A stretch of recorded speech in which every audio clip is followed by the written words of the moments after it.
Good evening and welcome to another segment of Just a Little Bit. And it's exactly what we call it, just a little bit.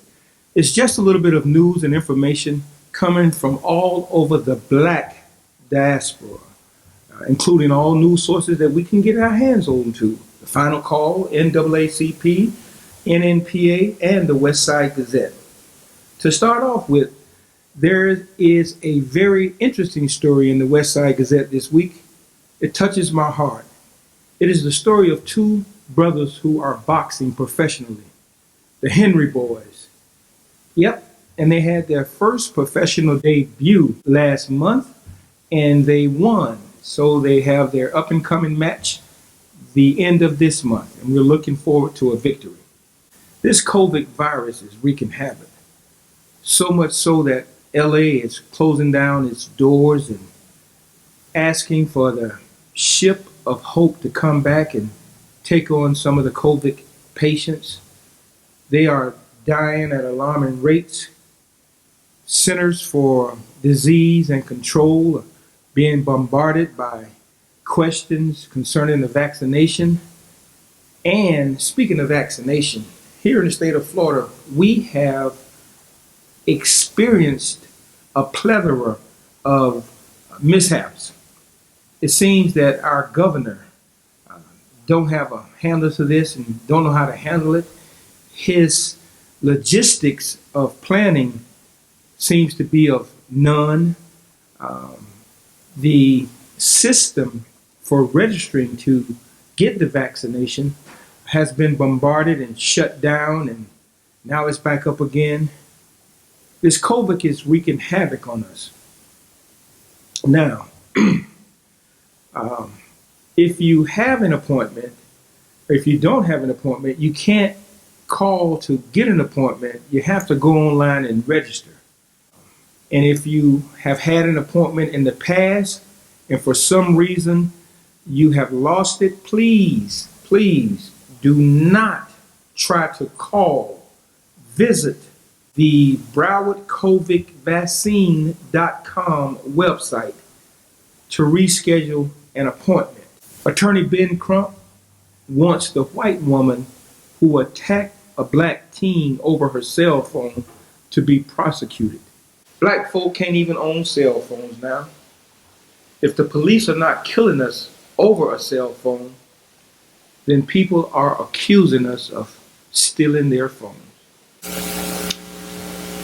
The NAACP, Joe Biden and Obama, they are in Atlanta giving that last hurrah for this much needed win in the Senate race. If you haven't been following what's happening in Georgia, then you're really missing out on some historical aspects.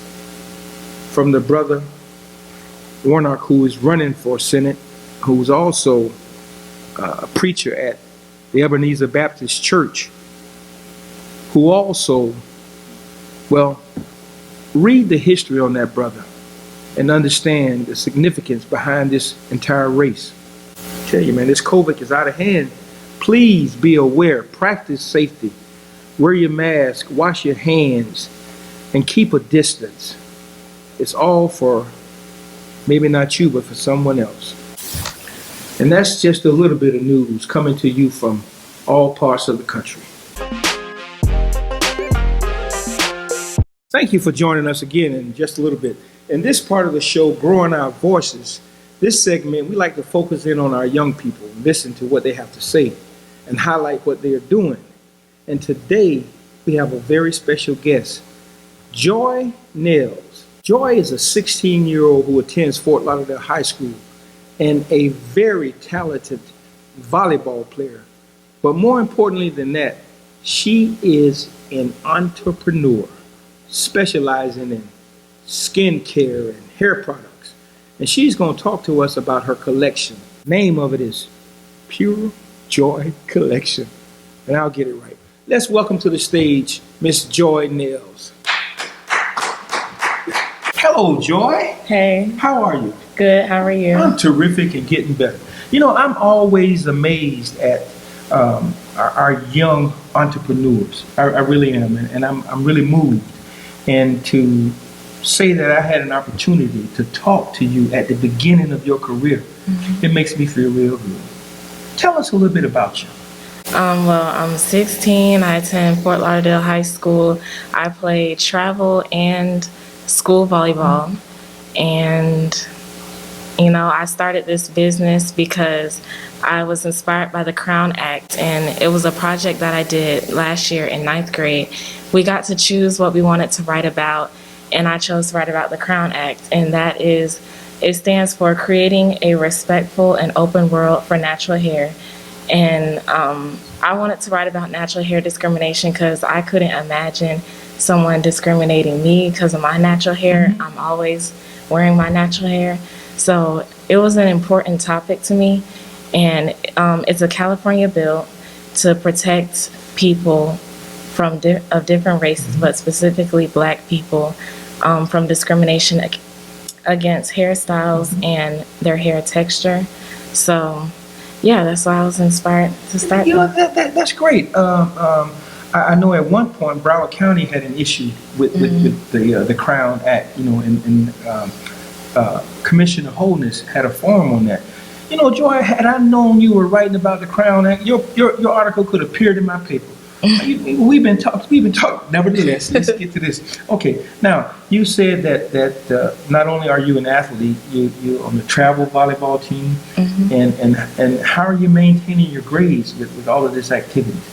Well, before COVID, I was actively playing volleyball. I went straight from the school season straight into travel, and it was a lot, but I didn't even think I was going to start a business last year before all of this happened. And so right now I'm not playing because of COVID, but afterwards I think I'll have my business. Hopefully I'll have it more organized and under control, so I'll be able to maintain volleyball, school, and my business and still be successful. Well, we want to make sure. We want to help you be successful.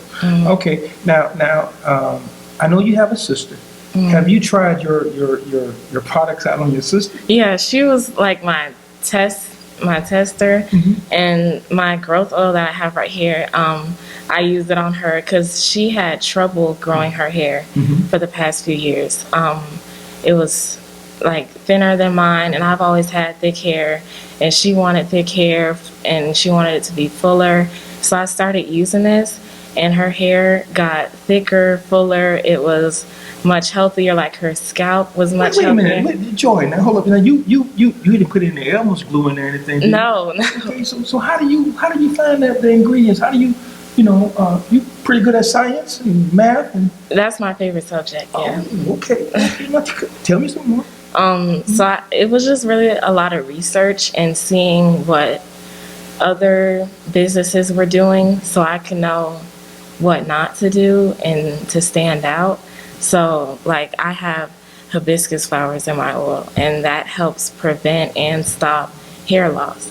And I didn't see anybody else doing that. So it took research and time to figure it out. So wait a minute, you got hibiscus, the flower stuff in it? Yeah. Okay. I started out by saying I'm impressed. Not only does your business require you to be communicative, you've also done a lot of research. Okay, so tell me something really unique about what you found out about Black hair. Well, from experience, it's a lot to maintain more than other textures because our hair is tighter, it's kinkier.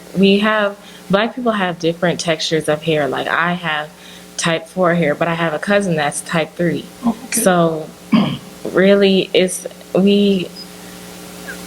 I think it just makes us special, our hair, and the fact that it takes a lot more to manage. Some people may see it as, a hassle, but when I do my hair, it's actually therapeutic to me because just being able to appreciate that I have unique hair, I just think that's really cool. How can a person get in contact with you? How can they buy your product, get involved with your product? Well, I have an Instagram page at purejoy_collection, and I have a link in the bio so you can tap on it and go ahead and buy a product. And I accept Cash App, Zelle, Apple Pay. And money. Oh, yes, yes, yes. And cash. And if you live in the Broward County area, I do deliveries for free, so I can accept your cash then. So, yeah. Wow, that's amazing. You know, biblically speaking, coming from the continent of Africa, we had to have tight hair. You know, if our hair wasn't tight, the sun would probably cook our brains. And on another note, when I was growing up, it was a young man that stayed on my street. His hair was so bad, at night when he went to bed, his hair was still down the street messing with people. So I wish your product was around then, but we got it now.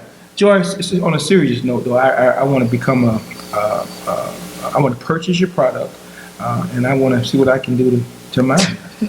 Thank you so very much. Thank you. Is there anything we missing that you want to say? No, I mean, just make sure you follow me because I do have more stuff coming in late January and early February. So, yeah, make sure you're following me so you can stay tuned. Thank you. Thank you. All right.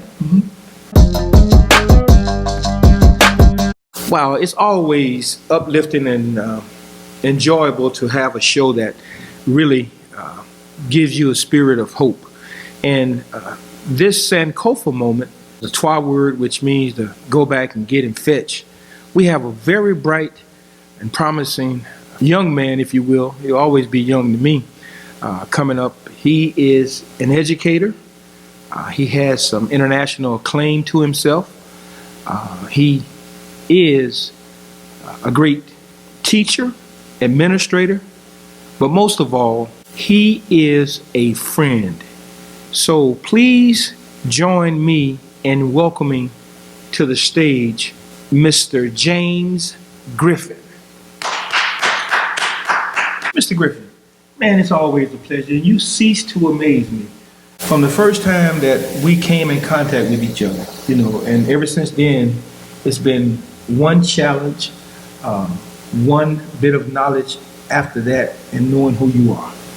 I was reading your resume, your bio, even though you did your undergrad at that school in Daytona, you know, double major, and that's really impressive.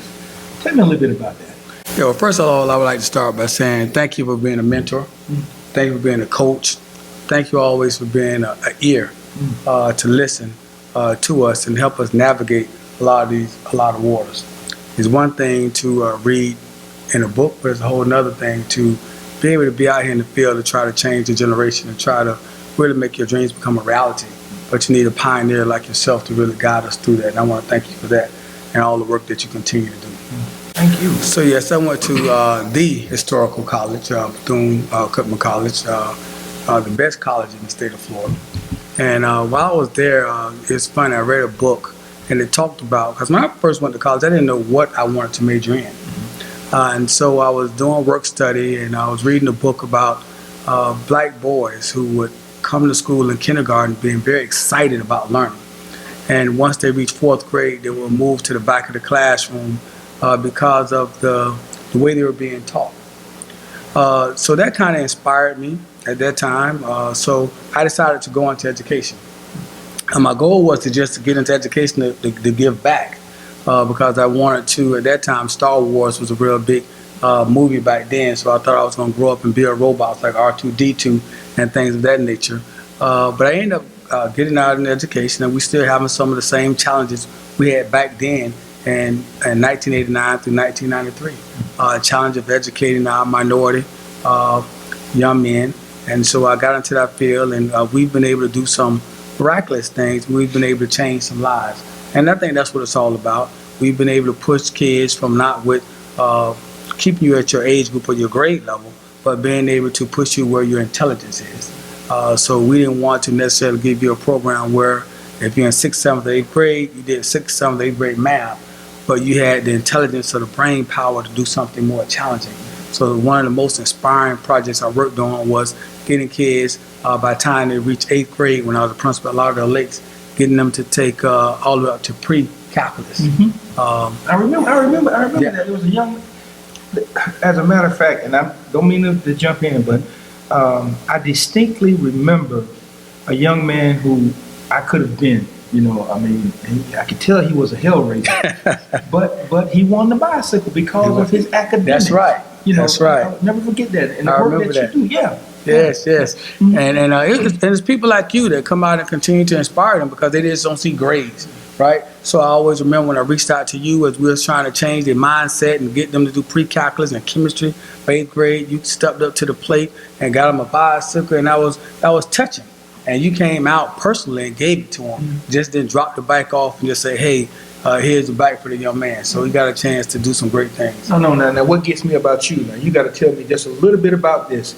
I was reading, you know, and again, when I tease you about going out of the country, Right. I see you did something with the Bahamian ministry. Yeah, that was exciting, man. We did some exciting work when I was at Rock Island Elementary, and we won the international award with using the Promethean board.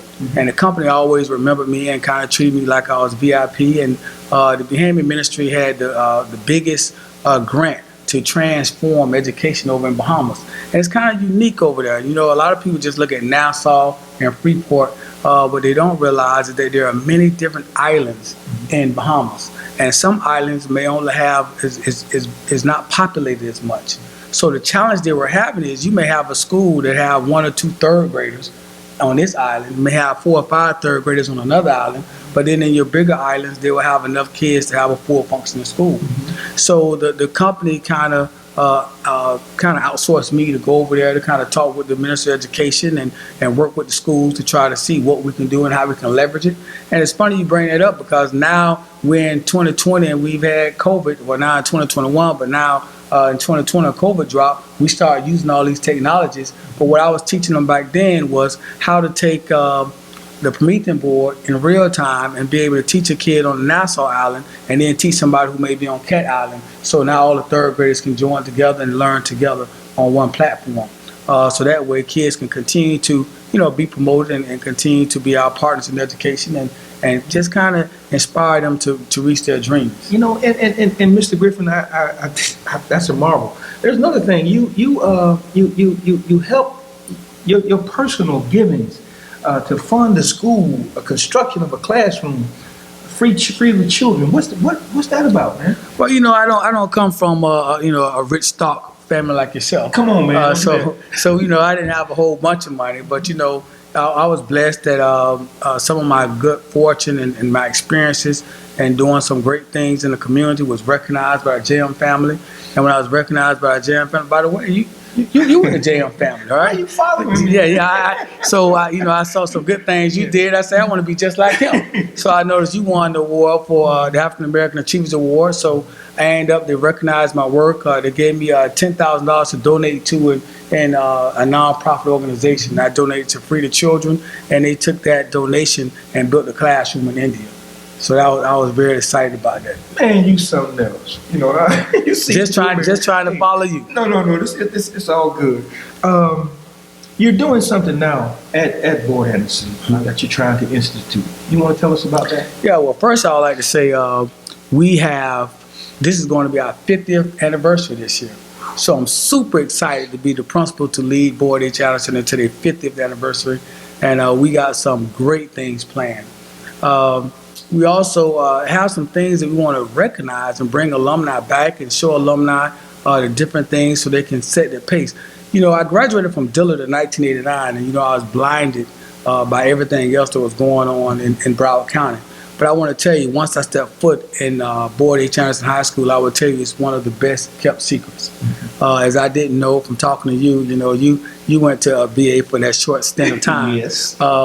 And so I'm finding out there are a lot of great people that have graduated from BA and doing some great things out in the community. And we're trying to reconnect with them. Those are some of the plans we're doing in the 50th anniversary. We have people like Coach Bowden that I didn't know when I went off to college. You know, Dillard was doing a lot of great things in track, but when I got back, I mean, he has to be one of the most winningest coaches in the state of Florida with all the back-to-back track championships he's had and produced some of your great Olympians like Michael Frater. We have another guy, David Bowens, that's a surgeon that's donating $25,000 a year back to students who graduate that are in need in college. And we have people like Mitch Richmond. Today, based on my research, he's the only basketball player in Broward County who graduated from Broward County Public Schools that have a NBA championship ring. So BA has some great history, man. We got Bob Swindell. They kind of run the Fort Lauderdale Chambers of Commerce. And so I just want to reconnect with these people and doing the 50th year anniversary. I want to do some great things. You know, I met a brother here on your show, Mr. Daughtry, that we're trying to bring back now for our Florida Literacy Week, to try to get kids to tell their story and be a success in their own right, and not just follow other people's stories like I did with you. Come on, man. You know, Mr. Griffin, thank you so very much, man. How can a person get in contact with you concerning the 50th year anniversary or any other thing that they wish to do with Board 8 Champions? That's great. So my direct line to my secretary is 754-322-0250. Again, my direct line to my secretary, who is Tracy Ann Smith, is 754-322-0250. My email address is James, James, .f as in food, .Griffin, Griffin, at browardschools.com. Please put the dot before and after the F, or you can just simply reach us on Board H. Anderson website. Man, you good. Thank you, Mr. Griffin. Thank you, my brother. Welcome back to Just a Little Bit. In this segment, What's Up? Is where we discuss what's going on in our community. What's up, what's happening, who's doing it, who's behind it, and what we should be doing. This episode, we have a renowned playwright, spoken word poet extraordinaire who has entertained professionals whom I have known for over 12 years, maybe 15, maybe, a rising star in our community. So please welcome to the stage, Mr. Darius Daughtry. What's up, man? What is happening, sir? It's all good. How you doing? Man, I'm doing well. You know, you see me, I got the mask on, just trying to be extra vigilant, you know, about this COVID thing. You want me to put mine on? Nah, you good, you good. You sure? You're good. Nah, you good. I want you to be comfortable. I'm straight. Okay, good, Yeah. good. I appreciate it, man. And like I was saying, I've known you for 10, 12 years, you know, and I've seen you grow, you know, and you just continue to evolve. I appreciate that. What's up with that, man? Listen, I'm about growth. I think growth is important. I think if you're not growing, you're not moving forward, then you're dying. And so for me, that it's always about kind of what else can I do? I feel I have been gifted by God with abilities and talents, and it's my job is to share them, you know. And so if I'm not sharing them, I ain't doing nothing. And man, you share them with such honesty and forthrightness. You know, I see that you've done some work. Well, first of all, you went beyond spoken word and playwright to director, and you're doing a whole lot of stuff, man. Yeah. What's the latest? So you know, a couple years ago, I founded a nonprofit organization called Art Prevails Project. Our goal is creating equity to the access for arts in the community, right? So we know that there's a disparity in socioeconomics, you know, across, especially in Black communities. And so for us, it's about providing opportunities where everybody can have a class, can take a writing class or an art class or a dance class. Everybody can see amazing artists, performers, and creatives in their communities and their spaces. And so there's a collective of artists that I work with where we teach, and we perform, we do community events. We've done a lot of stuff right here in the Sistrunk area, you know, with this whole idea that art, creativity is this, you know, the lifeblood. You know, Black people are all about culture, about music and dance and performance and expression. And so we got it, and we want to give it. Darius, you know what? When I was younger, I had a not. I had a speech impediment, Mm-hmm. not to the point where when I got nervous, I would stutter. Yeah. You know, but dealing with poetry and some other things, I was able to try to get past that. Have you ran across any situation? No, absolutely. So for me, even as a youngster, I spoke really, really fast. Like when I did speak, first of all, I was very quiet. When I spoke, it was really, really fast. And when I got an opportunity to do theater or play, like I was, my mom wanted me to be the next, I don't know, kid actor, and so she would, drag me to auditions and stuff. I did all right, but learning those lines and having to slow down in order to be able to recite it and get it just right, when I was going on auditions, helped me so much. And then I think about that because I taught for a while, working with students, seeing how when they have the ability to connect with themselves and work on their diction and their expression, how that kind of can transform them. And I've seen students who, if you had them just speaking to you in a conversation, they would stutter, they would be quiet, they would slur their words. But when they were on stage or when they had, here's this poem that I'm reciting, it's crystal clear, it's perfect diction and beautifully well spoken. So let me, what do you think is missing in our community? What do you think is missing? I think just I think there's a lot of things that's missing. Mm-hmm. But I think, Should have been more specific. Yeah. Say, culturally related. yeah, so I think one, just continued access to whether it is the education, right? Learning, I remember growing up, you may find a dance class on the corner. You may, at church, you'll learn, you'll be in the church play or whatever. So that, a lot of our most famous singers and performers, that's where they learned their skills, their craft was like in that same space. Now you don't have that. We're not going to church as much as we used to. So a lot of the young people who might have some latent abilities, they don't get that chance to work on that. They don't get that chance for somebody to find out what they can do and who they could be. So I think we're missing that. But also I think we're missing just really focusing on the gifts that are in the community.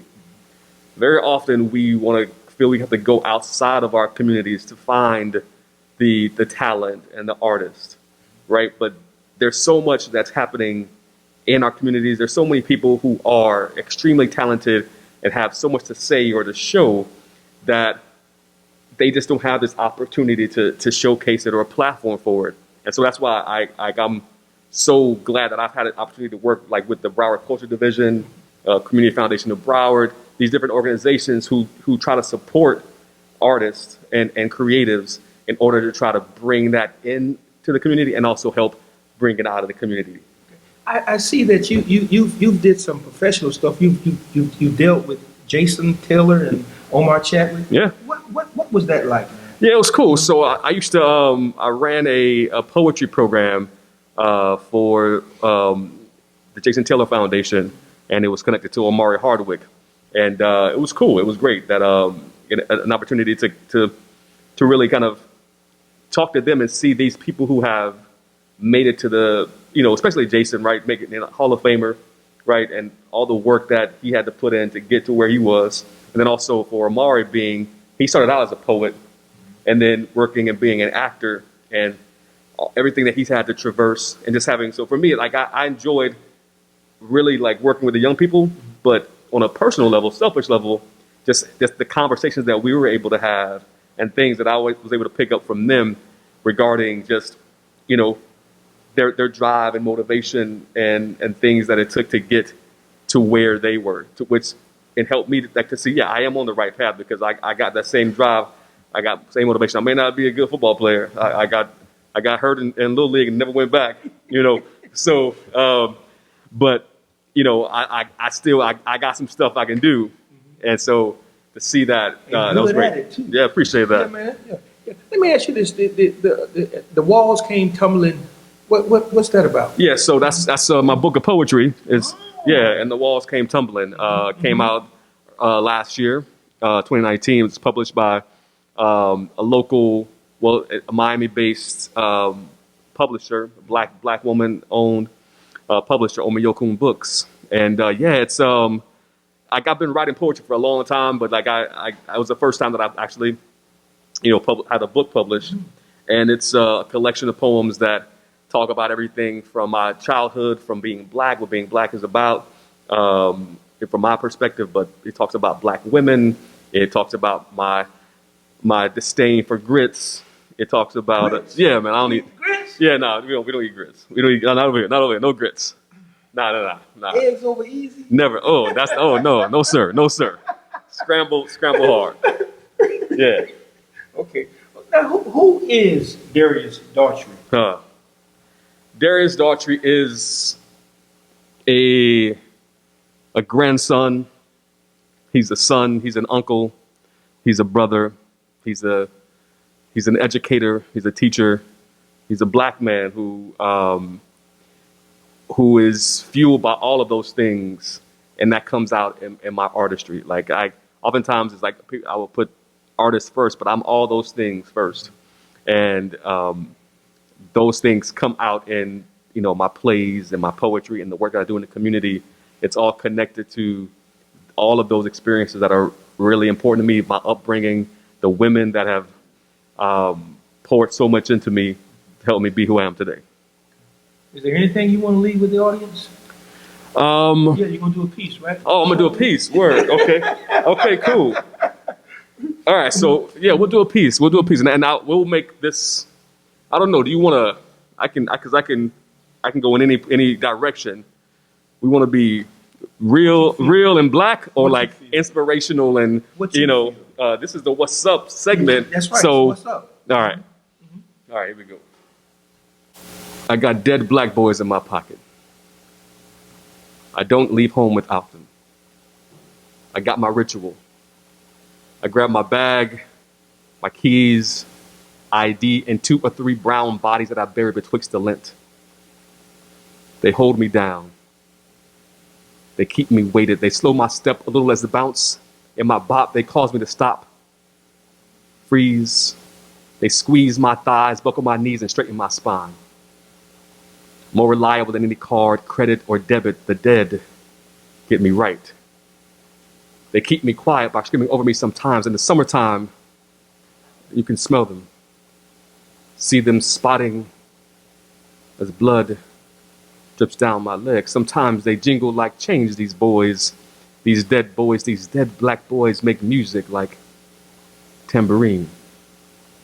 Like they're yet shells, casings dancing towards the ground that sound like you must not be listening, must not be looking, must have your ears plugged or bandanas over your eyes. How else could you not see the cries? They sound a lot like your future's being choked out of you. They sound like niños at the border asking, ¿Dónde está mi mamá, papá? They sound a lot like racist rants on Charlottesville streets. They sound like Trayvon on that Sanford Street with George on that street. They sound a lot like no justice, no peace, but I hear a lot of kumbaya while privatized prisons still profit off pigment.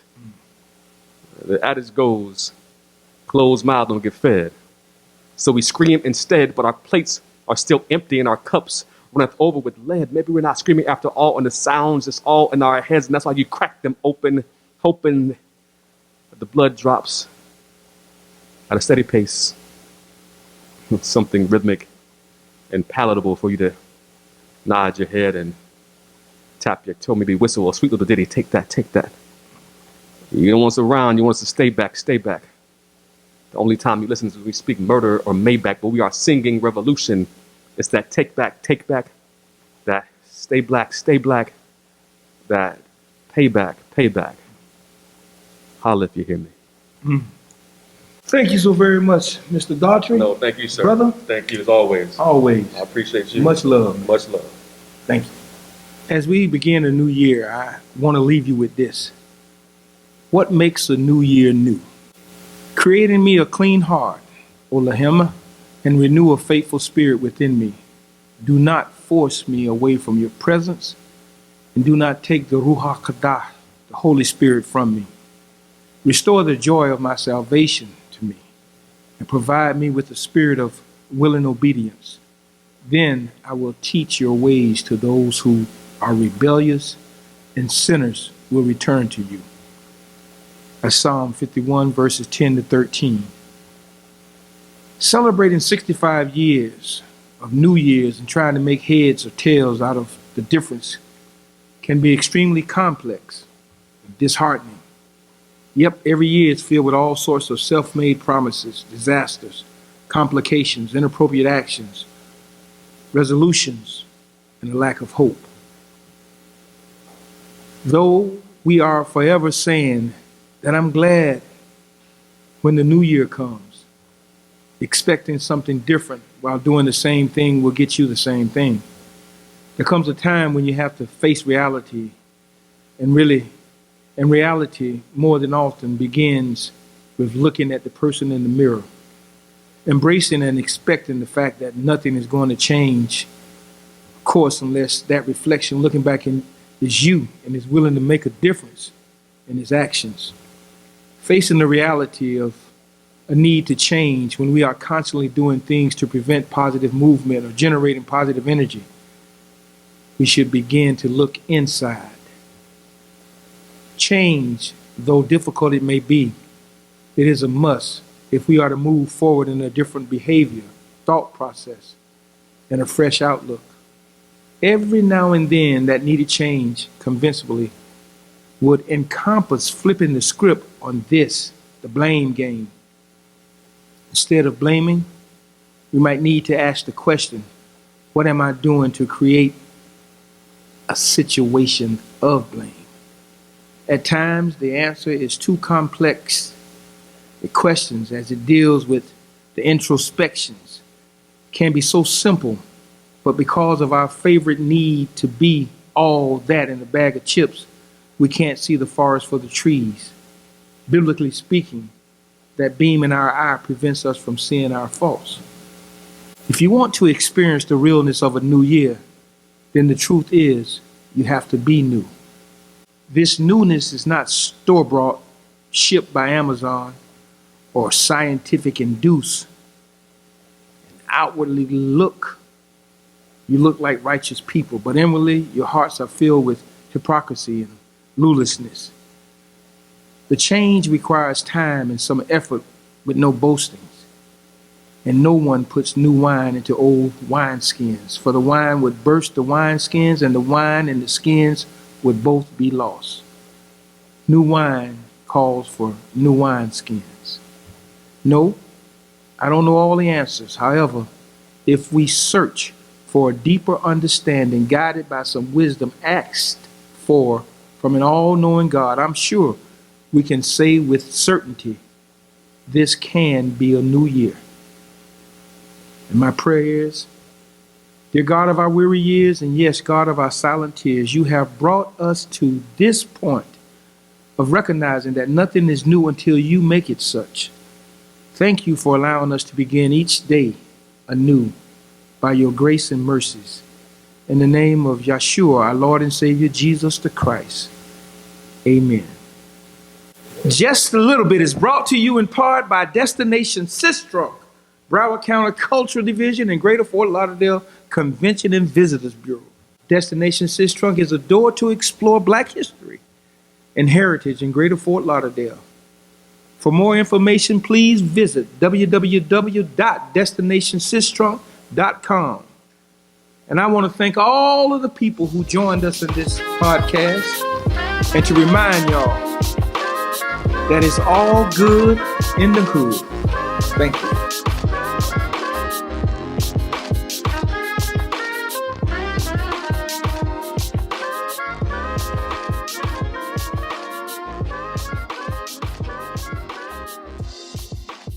Bye.